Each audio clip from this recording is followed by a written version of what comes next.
Hello, I'm Anthony. Welcome back to the Arturia CMI-V tutorial series. Technically, we've got one aspect of the synth left to deal with, which is the mixer. But it's not a huge subject. I don't really want to spend an entire video talking about it. So what I've decided to do is do our first preset deep dive today. Now, at the end of all of my tutorial series, I do these preset deep dives where I take one of the stock sounds in the synth, pull it to bits and examine all of the various elements and try to give you a holistic view of how the synth hangs together. Just before we embark on that, if you've enjoyed this series and you want to help support me in my channel, a couple of ways you can do it. Have a look in the Patreon link in the description below. Alternatively, you can click the YouTube join button to become a channel member. I'd really appreciate everybody who's done that so far. So let's jump over to the mixer tab on this digital preset. This is what we've got.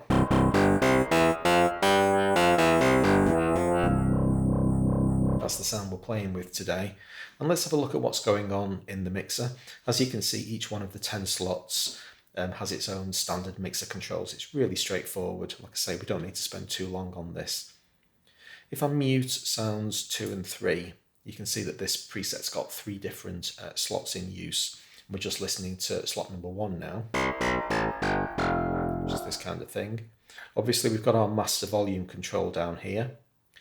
And then pan settings, that's pretty straightforward. This control requires a little bit of explanation. It's called aux send, auxiliary send.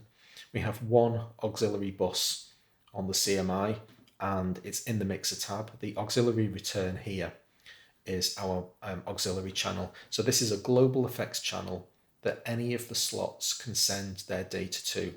It doesn't have any impact on the slot's sound itself. That's completely separate, a standalone output stream, but then you've got this option to have a second output stream going to an effects unit. As you can see on our auxiliary bus, we've got a reverb, and here are the various effects units that you can apply to this send channel. Now, for the most part with auxiliary tracks, you always set it to 100% wet, so you can see the volume slider in this preset is set to maximum. And the reason for that is that you decide how much of each of the individual slots you're going to send to the auxiliary bus via its auxiliary send. So if I just play one very sharp staccato note, you can hear that there's a reverb. If I turn the auxiliary send all the way down to 0, then it's completely dry. And the maximum amount of send that I can throw to the auxiliary send is 6 dB, which means twice as much signal is going to the auxiliary send as is being sent to the original dry channel. So now the reverb is louder than the original sound. If I set the auxiliary send to there or thereabouts 0 dB, an equivalent amount is going to be sent to both channels. And in this case, we had a setting of about -5. Got a little bit of reverb. In addition to being able to send its signal to the auxiliary bus, each slot, each one of the 10 slots, has one space for an effects unit itself. Now, the FM square doesn't have any insert effect, so I'm going to mute that one and jump over to the second part of this sound, which sounds like this. So there we've got a ping pong delay, and you can see in our insert slot the delay effect. So here are our values. There's the ping pong. I can turn ping pong off, and now it's a mono delay. Ping pong basically stereoifies it. If I set this wet dry slider to halfway, 50%, then it means that the volume of the effect is going to be as loud as the original signal. So when I press a note on the keyboard, you'll hear the original sound, and then immediately afterwards a delay sound of the same volume. If I set the signal to 100% wet, you're not going to hear any original key press at all. This is a really unnatural effect. It feels really weird to play something with 100% insert effect because you won't hear any sound coming out of the keyboard itself. The easiest way to demonstrate that is to set a really big delay time, and then I'm going to press a note in 3, 2, 1. There's the first sound we hear. So you're only hearing the effect. You're never hearing the original keyboard sound. Typically, you operate insert effects at like 20 to 50%. Perfectly reasonable.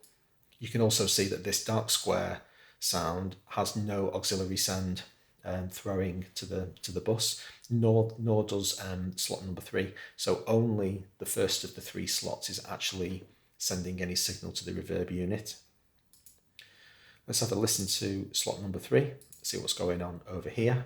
Now that raspy kind of distortion sound is coming from the destroy effect. This is basically mangling the sound. If I turn the destroy off, you can hear that nastiness. It's coming from this resample predominantly. If I turn this, the more that you turn resampling down, the worse the distortion is going to get, or the corruption of the original sound. So eventually, you're basically not getting any audible signal at all. It destroys the signal so badly. In this case, you can see that the wet is set to 100%, so we're getting none of the original signal. The entire signal is being routed through the destroy and then being resampled to basically ruin it. Okay, that's everything we need to say about the mixer. Having messed with loads of controls, I'm just going to throw the effect away and then come back to it. So we're back to our original sound. And now we're going to deconstruct each one of those 3 slots and see what's interesting that we can learn about how presets are built inside the CMI. For reasons that will become apparent fairly shortly, I'm going to start off on slot number 3. So I'm going to mute slots 1 and 2, and then we're back to our original, slightly distorted via the destroy effect sound. Now, I don't want to hear that destroy effect anymore. What I'm interested in discovering is how the preset itself is built, and if you've got effects sat at the end of the chain or on the insert bus here, they're just getting in the way. We don't need to hear that destroy sound anymore because we already know what it's doing. So that's the core sound that we want to investigate. How's this sound built? Well, we can see that it's a sample. And if I click in the ruler at the top and pull down, we can zoom in. What you're seeing here is the entire sample. You can see that it's 10 segments long. But as you can see from the sample markers, only the first 2 segments are used. Now, just a quick note about the loop length. Can you see that it's set to 128 segments? Don't be fooled by that. It's not going to play all 128 segments. It's constrained by the length of the sample itself. So we're only actually hearing the first 2 segments. And because this sample is looped, you just hear the first 2 segments over and over again. Now I'm going to press a C on the keyboard, and for the rest of this demonstration, I'm only going to press a C on the keyboard. This is really important. So you can see we've got a C at 130 Hertz, octave 2. I'm just going to increase my octave. So we've got C3. It's got nothing to do with the size of the wave inside the sample. If you're playing such a tiny number of segments, you're only playing 2 segments of an entire sample here. It's actually irrelevant what pitch the original wave was sampled at. We've long since thrown that away. What you're hearing here is the artificial imposition of the key itself. The control voltage coming out of the key when I press this key on the keyboard is determining the pitch of the sound. And we can get some really interesting effects out of this. You'll see why I'm talking about all of this later when we get on to look at slot number 1. But we're just concentrating on slot number 3 at the moment, and you can see that it's playing back 2 segments.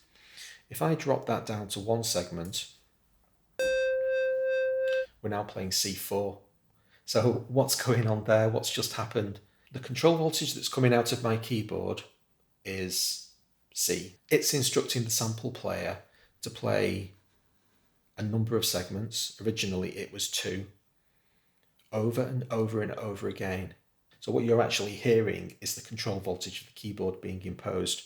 So when we stepped down from 2 segments to 1 segment, it just meant that that segment was being played twice as often, which results in a doubling of the pitch. And so we heard the octave jump up by 1. Here's a single segment being played. Here's 2 segments being played. It's going to halve the pitch. And when we play 3 segments, something really interesting is going to happen. we hear an F. I'm going to go back down to one segment and just step through this to show you what's actually happening. Have a look at the frequency that's being played. 523 Hertz. So it's playing that segment over and over again. It's happening 523 times a second. That results in C being played. When we step up to two segments, that frequency is going to halve. So now we're at 260 Hertz. So it's keyboard cycles instruction divided by 2, because it's taking twice as long to play that entire wave. These two segments are basically being construed as a single wave. When we step up to 3 segments, it's our original frequency, which was 523 divided by 3. So we're going to get a pitch tone of 174 Hertz. There it is, 174 Hertz, which works out to be flat F. And you're hearing it in the tuner. It's a purely mathematical construct of how many of these segments you're lumping together before you come back to the beginning and start playing in again. Now, in the case of the original sound on slot number 3, we were operating at 2 segments and we're hearing this pitch. And the reason I've gone through all of that is because if I mute slot number 3 and jump over to slot number 1 instead, its sample length is twice as big. And so you hear a tune and a tone an octave lower. Now at the moment, the tuner's not picking it up. But you can hear that there's an octave difference between those two tones. We'll come back to slot 1 a little bit later, but just to show you that the number of segments that you play in any individual wave is fundamentally critical in determining the pitch. If the number is very small, if the number of segments that are played is very small, that then becomes the primary determinant of what the pitch of the sound actually is, and this preset is using that. Now, the reason the tuner's having difficulty picking up on these pitches is because of this craziness that's happening in the function page. So let's drill into what filtering's been done to this sound. So we're back on the original FM square sound now, in slot number 3. And if we basically kind of drag our cursor quickly across all of these various functions and then back down into the MIDI, you get a very brief overview of which modulation controls are in use. It turns out that functions A and B are doing something, so we'll have a look at both of those. And also the modulation wheel is tied to the vibrato depth. I'll deal with that one first because that's really easy. Modulation wheel all the way down, modulation wheel all the way up. Completely obvious what's going on there. And in fact, on the modulation wheel, you can see that all 3 presets are tied to vibration depth. So when we increase the modulation wheel, all 3 sounds are having their vibrato depth increased. What we're more interested in is what's going on with functions A and B. You can see they're both tied to the filter setting, but very obviously filter B's got some sort of LFO operating. Let's have a look at function A first. Really simple, sharply descending curve. And you can hear starting off very bright and then quickly descending to dull. But in addition to that effect, we've also got function B in use. And that's got this triangular LFO. So this is what's causing the periodic brightening and dulling of the sound. And you can see that it's synced to the host tempo at an 1/8. And that's what's causing the tuner to have difficulty catching the pitch of the sound. If you apply intense filter effects to a sound, it can make it very difficult for the tuner to identify what the pitch is. Now we've milked slot 3 of all of the interesting stuff, but if I hop over to slot 1 again, and we do the same thing where we sweep through all our various mappings, exactly the same situation. Modulation wheel that we've already seen is mapped to vibrato. Once again, both functions A and B are mapped to the filter, pretty much exactly the same principle. So fundamentally, slots 1 and 3 are doing the same kind of thing to the sound. They've got the same filter modulation, being applied to them both. And in the case of slot 1, it ends up sounding like that. There's the reverb back. Remember we had the reverb on the auxiliary send. If we want to, while we're deconstructing the sound, nothing's stopping us turning the send down. And then we've got the pure dry sound. But the most important difference between slots 1 and 3 is that slot 1 is a wavetable. Let's have a look at the wavetable, see how it's constructed. So you can see lots of different harmonics kind of toggling. So we've got numbers 1, 2, 4, 8. When they're all combined together, we get the composite output. But you can also see this, this volume map. Don't forget, this is a volume curve. This is an amplitude curve that you see in this window here. This particular slot is playing for 4 segments, so we can see our sample end here. But basically what's happening is that these 4 segments are being played over and over again really, really quickly. This green strobing line kind of got the wagon wheel effect. That's just basically because it's looping so fast that it renders like a false positive on the screen. If I make this volume curve different, you get a different tone.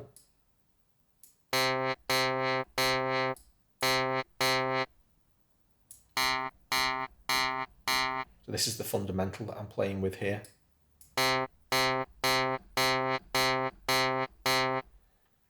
Not messing with any of the other harmonics, they've all got their own amplitude graph.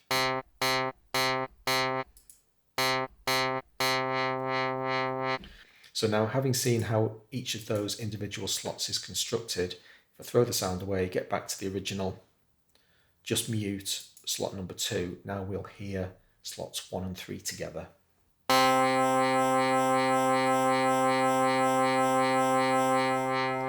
This is my primary mixer where I can choose to merge those sounds to taste.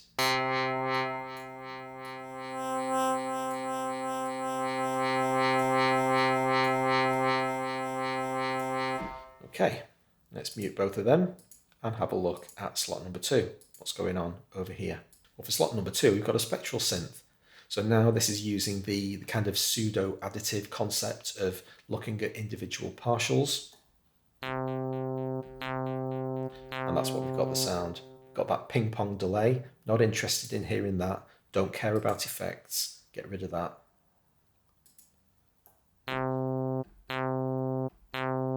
Now you can see visually that every time I press the key, filtering's being applied. Let's have a look at what's going on there. So in our Assign tab, when we do our sweep through all the various controls, we've now got tons of stuff going on function A. Function B isn't in use on this particular sound. So all of the interesting stuff is to be found here. We've got the same thing going on with the filter, but we've already dealt with filter sweeps. We know what function A is doing from that context. So I'm just going to double click to make that go away. So it's not polluting our sound.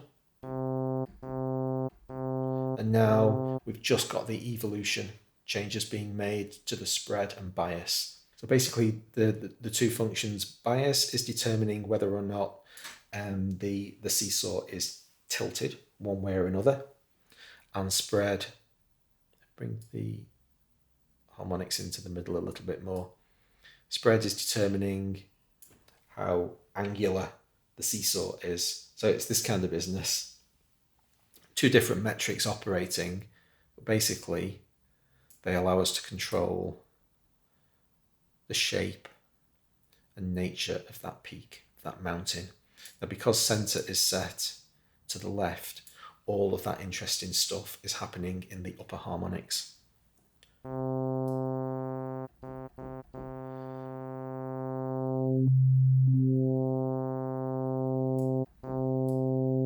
And then we've got modulation being applied to them. So let's have a look at the function.